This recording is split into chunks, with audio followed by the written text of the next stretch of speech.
Good evening. Welcome to East Midlands Today with Anne Davis and me, Dominic Heel. Good evening. Well, tonight, a damning report on child sex abuse in Nottinghamshire's care system says that lessons haven't been learned. The independent inquiries found that councils failed to protect hundreds of youngsters who were targeted in children's homes and in foster families. Well, it's recommending better checks for carers at the city and county councils. And today's report says children in foster homes could still be at risk. Here's our social affairs correspondent, Jeremy Ball. Yes, Dominic, this is the culmination of a fight for the truth that's been going on for decades. Childhoods destroyed by horrific crimes, failures at the highest level. This huge report is a catalogue of Nottinghamshire's darkest secrets. And tonight, a damning verdict. The city and county councils still haven't learned from their mistakes. And some breaking news this lunchtime, a damning report on Nottinghamshire's care system. The news they've waited for so long. The independent inquiry says the city... For these abuse survivors, it's personal. Here, together, for revelations about a scandal that went on for several decades. Knowing that we've finally been heard, that's great.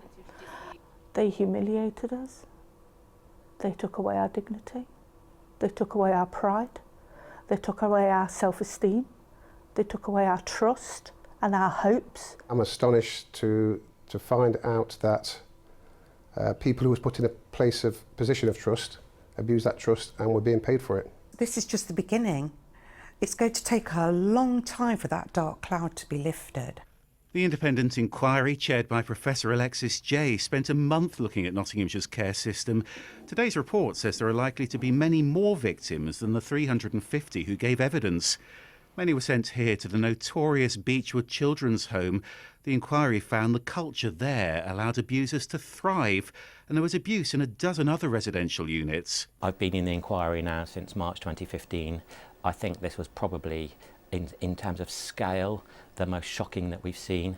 And actually, if you think about it, we're not talking here about one individual that either blocked or actively participated in the sexual abuse of children. We're just talking about a regime that over many years just didn't recognise what they needed to do to protect children. Today's report says the main perpetrators were predatory residential staff and foster carers.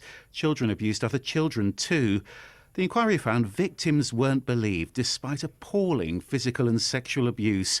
And the city and county councils simply failed to protect them and failed to act on reviews showing that things needed to change. I think they are all happy that there's that acknowledgement that this went wrong, because we all knew it, but now it's in paper, and I think that was very important. Now we just have to make sure that everything's followed through so that it's not all a wasted effort for them.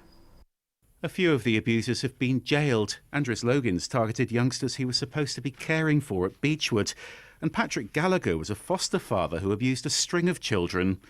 And today's report says there are still weaknesses in that foster care system, and the councils still need better processes for reporting and responding to child sex allegations. I want to see some accountability, but the first thing should be to sort out people like the people I represent, many people who still don't have compensation. In one case, doesn't even have the completed file that he's been seeking for the last couple of years. They have been covering it up since 2003! It was this angry campaign by Mickey Summers that prompted the Nottinghamshire inquiry. Over 400 further survivors actually came forward. I think I've done my job, and maybe the rest of those survivors that have come forward will be the final nail in the coffin, and we all get some kind of closure by the removal of people from public office. Sadly, there is a dreadful stain on the history of this council. There have been several official apologies. For many survivors, they're too little, too late. But today, final vindication that they were shockingly let down. Some strong recommendations from the inquiry too. It says the councils both need to do more to assess potential risks posed by current and former residential staff and foster carers. And it wants the city to ask independent experts to look at how they respond to harmful sexual behaviours. And we've heard a mixed response today from survivors. Claire Blake was abused during her time in care homes. And for her, today has been a long time coming. I don't know what the word is, it's an amazement sort of thing that we're actually finally being able to we're being listened to, we're being understood, and we're actually being believed. Does it go far enough? No, no, it doesn't. No, I think it needs to be further. I think they need to do more of the investigation side of it, because there's still children out there that have gone through it that aren't being believed. Have you had your voice heard? I felt like an atom bomb had exploded inside me, and a tremendous amount of relief and peace, something I've never had, just kind of washed over me, and it just felt so good.